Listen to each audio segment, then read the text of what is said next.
Your Steve Jones Show podcast is loading now. The Steve Jones Show podcast is sponsored by Sunbury Motors, North 4th Street in Sunbury, and Sunbury Motors Kia, routes 11 and 15 in Hummel's Wharf. Glen Macnow joins us from Philly. Glen, how you been? Doing great, Steve. How are you doing? Doing really well. Eagles are 4-0. I said earlier that if this were a matchup a couple of years ago with Arizona, I'd check mark that Kyler Murray would have the advantage at quarterback. Now I don't think it's close. Jalen Hurts. As you've watched his development, Glenn, what clicks for him now in his development that's really impressed you? He doesn't make bad plays, although he did make one last week. The first interception he threw was a bad play. But he doesn't make dumb throws. And listen, this is what you want out of a young quarterback who's a running quarterback. You teach him, look for your second read, look for your third read. Don't bail in the pocket if your first read isn't open. And he is doing that, and he is spreading the ball around, and it's a wonderful thing down here. No question. So let's get to the read option part. What has that done for Miles Sanders in this running game? Took you less than a minute to bring up the Penn State grad, didn't it? I had to bring up the Penn State guy, but what has Jalen Hurts' ability to run it meant to how Miles runs the ball? Well, it's tremendous because and you saw several plays last week, and credit to Hurts when it's the read option, he has the ball, he can hand it off to Sanders or keep it, and he sees the rusher coming, and Hurts did a great job of knowing whether the defender was coming at him or coming at Sanders. And if the defender was coming at Sanders, he kept it. He did a different play. If the defender was coming at him, he gave it to Miles. And Sanders had all kinds of room and all kinds of great blocking. I mean, the biggest story, and I know we'll get to this, of last week's game to me, was the Eagles' offensive line just bullied Jacksonville.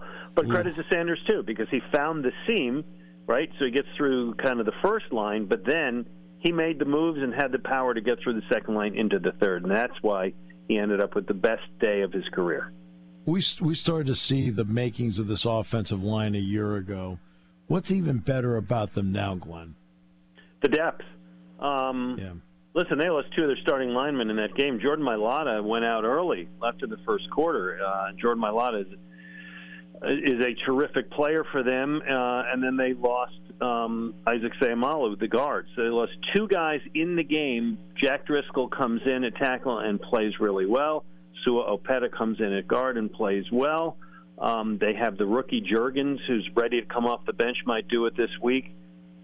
What you have with that line is you have the veterans, Jason Kelsey, who's the leader and the captain and everybody's favorite mummer, Lane Johnson, who may be playing the best football of his life at this point.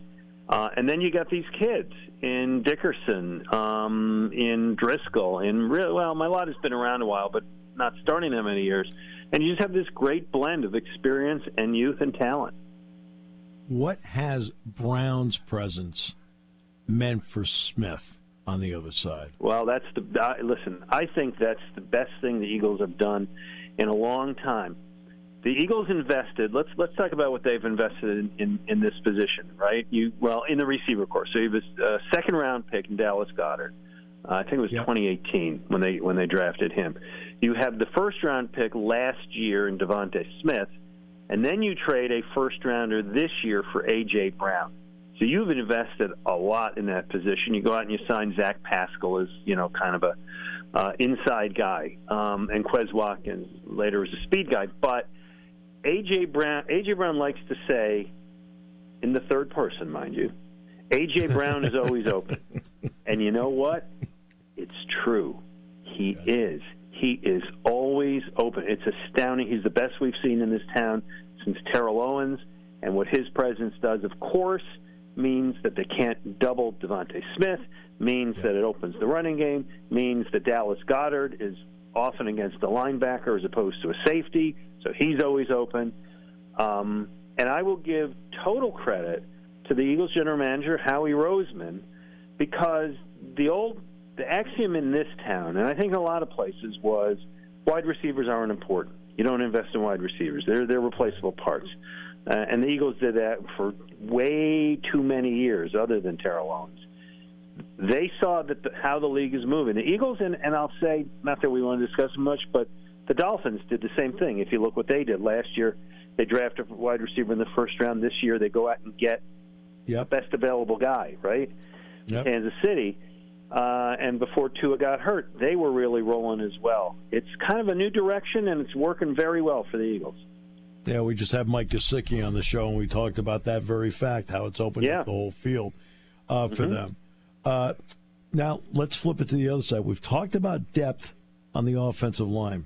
What has the depth meant on the defensive line? Because I feel like Howie has gone about building a football team the way he's gone about this. Fair? Yeah. No, listen, I think it's true. And we were talking about this morning, which is, I'm going to digress for a second before I answer your question. I'll ask you a question. If you kind of rate every unit, right? Running back, quarterback, wide receiver, line, defense, linebacker, etc. There's not one unit where the Eagles are in the bottom half of the league. And I'd be hard pressed. I mean, I guess the weakest unit is the safeties, if you want to look at them separate from the cornerbacks, because the cornerbacks are great. But Howie has built a football team, as you just said, strong everywhere. And on the defense, you got a rookie Jordan Davis playing maybe 20 plays a game, and he's just going to get better. And by the way, Fletcher Cox has really rebounded this year. You got guys like Milton Williams coming off the bench, who's pretty damn good. And especially on defensive line, where you want to give guys a breather. It's not offensive line; they play every down. Defensive line, they shuffle in and out. And when you have depth there, man, it really helps. And what has it meant to the sub packages? The depth he's built in the secondary.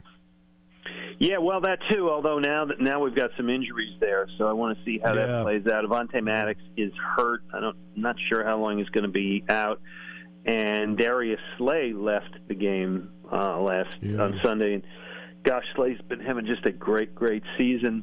Nick Sirianni put on his best football coach mode when he was asked about all the injuries. He said, well, we expect some of them to be back this week, but he's not telling you who and when and what.